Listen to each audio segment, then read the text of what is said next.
Pakistan threatens to wipe Iran off the map. This is SkyWatchTV for Monday, January 11th, 2016. I'm Derek Gilbert. The sectarian struggle between Sunnis and Shias in the Middle East apparently has spread to South Asia.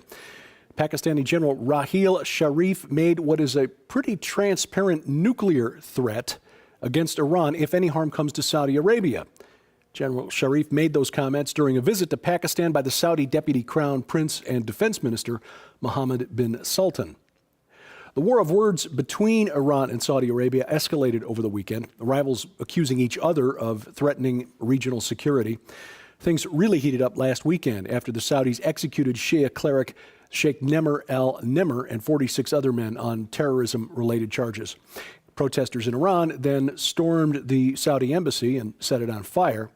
And over the weekend, Iran accused Saudi warplanes of bombing its embassy in Yemen. That's the country just south of Saudi Arabia, where Houthi rebels backed by Iran have forced the Sunni government out of Yemen's capital city, Sana'a. And now Turkey is being drawn into this spat. Late Thursday, the Turks summoned the Iranian ambassador to register a complaint about being linked to the Saudi execution of Sheikh Nemr.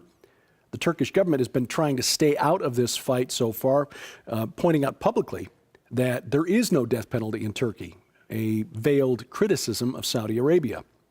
Now, the Turks and the Saudis have had their differences over the years. The House of Al Saud, which is the Saudi royal family, doesn't tolerate the Muslim Brotherhood in its country. Now, the Muslim Brotherhood was formed in the 1920s in Egypt, but formed in response to the collapse of the Ottoman Empire, the Caliphate, which of course was based in Turkey. And it's pretty clear from his political ambitions that President Erdogan is trying to recreate the Caliphate. But still, the Turks and the Saudis see a common enemy in the rising Shia influence of Iran, and in the grand tradition of treating an enemy of your enemy as a friend, the two are finding common cause in opposing Iran. The struggle between Sunnis and Shias dates back more than 1,300 years. It originated with a dispute between who was the rightful successor to Muhammad, Ali, according to the Shias, or Abu Bakr, according to the Sunnis.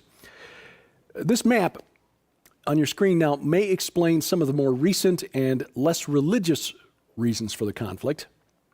The dark green areas are majority Shia, the light green are majority Sunni. And throughout the Middle East, even in Saudi Arabia, most of the big oil and gas fields are in areas that are occupied by a mainly Shia population. Now, the religious fight thus gets nasty because the Saudis absolutely do not want their Shia Arabs controlling that wealth and putting it to use in common cause with Iran. In a sense, the petroleum wealth of the Middle East over the last century has taken what has been a smoldering sectarian dispute and poured gasoline on it. We told you last week about that North Korean nuclear weapons test where the government claimed it successfully tested a new hydrogen bomb. Weapons experts said no, it wasn't powerful enough, but it doesn't have to be. An electromagnetic pulse, or an EMP, could be devastating to the technologically advanced West.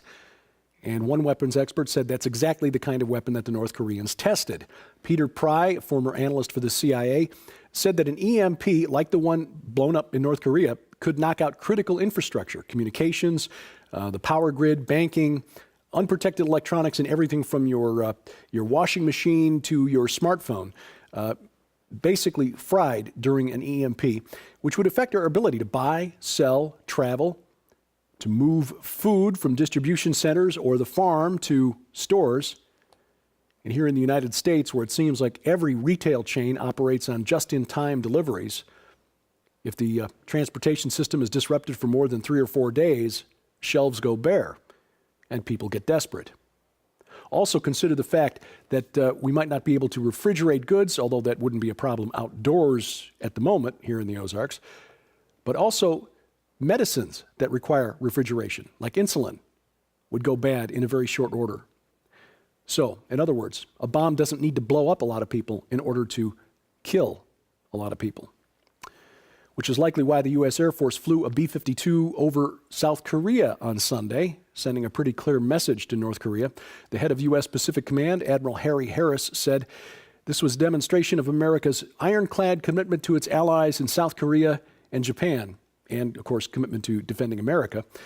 The Pacific Command also took the unusual step of making sure this photo was released to the press, showing the B-52 and its fighter escort, just to make sure Kim Jong-un got the message loud and clear. 2016, economically, starting off on a rocky road. Chinese stocks dropped more than 5% in early trading Monday after the worst week in its 25-year history to open the year. Finished up a bit Friday with some help from the central bank in China, which intervened and bought up a lot of stock. The United States, the Dow Jones Industrial Average and the S&P 500 both dropped about 6% last week, making it the worst 5-day start to a year in history. Last month, I told you about something called the Baltic Dry Index. Said that it dropped below 500 for the first time ever. And just to refresh, the Baltic Dry Index is a measure of the cost of shipping raw materials, bulk quantities of things like grain and iron ore and coal, the first stage raw materials needed to produce food or manufacture goods. It's a leading indicator, which makes sense. If you're manufacturing widgets and you don't expect people to buy your widgets, or as many of them in the coming year, you don't buy as much of the raw material needed to make your widgets. And then companies that have to ship goods across the ocean wind up with empty containers, and they lower the price to ship goods in those containers, trying to get something into those ships rather than send them across the ocean at a loss. Well, shipping rates dropped, and last week the Baltic Dry Index set a new record low every single day of the week. Closed at Friday at 429. This, not trying to be an alarmist here, just making you aware of this information so you can be prepared. This chart in particular, as a leading indicator, does not bode well for the economy, the global economy, for the rest of the year. In Germany, protesters turned out for a rally in Cologne, about 1,700 people at a rally for Pegida, the anti-immigration political movement that's on the rise. The rally was prompted by news that more than 100 women were sexually assaulted New Year's Eve at the city's big celebration at the main train station. Suspects described by women as Arab or North African in appearance, immigrants seeking asylum in Germany, admitted by the government of Chancellor Angela Merkel. People are angry that the police were unable to contain the situation and furious that police apparently tried to downplay the role of immigrants when talking to the press, possibly to minimize the political damage to Chancellor Merkel. In the 10 days since New Year's, it's also emerged that similar attacks took place in Hamburg, Stuttgart, Frankfurt, and in Helsinki, Finland. The German newspaper Bild reported over the weekend that a police official in Frankfurt said strict instructions had come down from the authorities not to report crimes to the press committed by asylum seekers. Now, not every crime committed in Germany is routinely reported to the press, but it is unusual for the police not to report the identities of specific groups of perpetrators. And a government spokesman admitted that the policy was put in place to avoid giving right-wing organizations like Pegida political ammunition. And now a similar situation is developing in Sweden, where it turns out that at a concert last July in Stockholm, teen girls and young adult women were molested, large numbers of them, by men at a concert, taking advantage of the press of the crowd to get away with groping and molesting, sexually assaulting these women. In that case, Stockholm police did try to go to the press, but one of the leading daily newspapers, after being contacted, declined to run the story. They weren't interested in publishing that story until the story of the New Year's Eve assaults in Cologne became known. Now the word is coming out. Swedish authorities are promising an investigation to find out why the newspaper felt it wasn't newsworthy. One of the most dangerous doctrines in the Christian church today is a belief in replacement theology, the idea that God is done with the Jews. His chosen people, for rejecting Jesus Christ, have been written out of God's end times prophecies. What are the consequences, the implications of replacement theology? Well, we talk about that with New York Times bestselling author Joel Richardson. He's our guest on SkyWatch TV tomorrow night. He'll join us in studio along with my best friend and wife, Sharon K. Gilbert, as we discuss his new book, When a Jew Rules the World.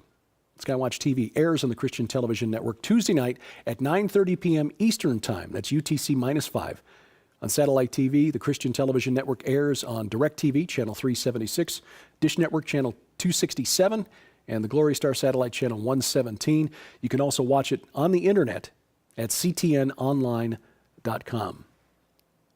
We need your support to continue getting the word out via television, and so we appreciate your financial support. And for your gift during the month of January of any amount, a tool to record the events of this year, which may be more exciting than we had hoped for, the Miracles Journal, containing a number of devotional scriptures, and this very attractive wooden bookmark. Our gift to you for your gift of any amount during the month of January, while supplies last. Instructions on how to donate posted at skywatchtv.com. And you'll find us on the internet here at these places. If you want to help us out and money's a little tight, just give a click and share or like at one of these places. And if your curiosity's piqued about what I think about various things, here's where I hang out on the internet. If you have any questions or comments for us, please send those to dgilbert@skywatchtv.com. And thank you for watching. As we keep watch, I'm Derek Gilbert, and this is SkyWatch TV.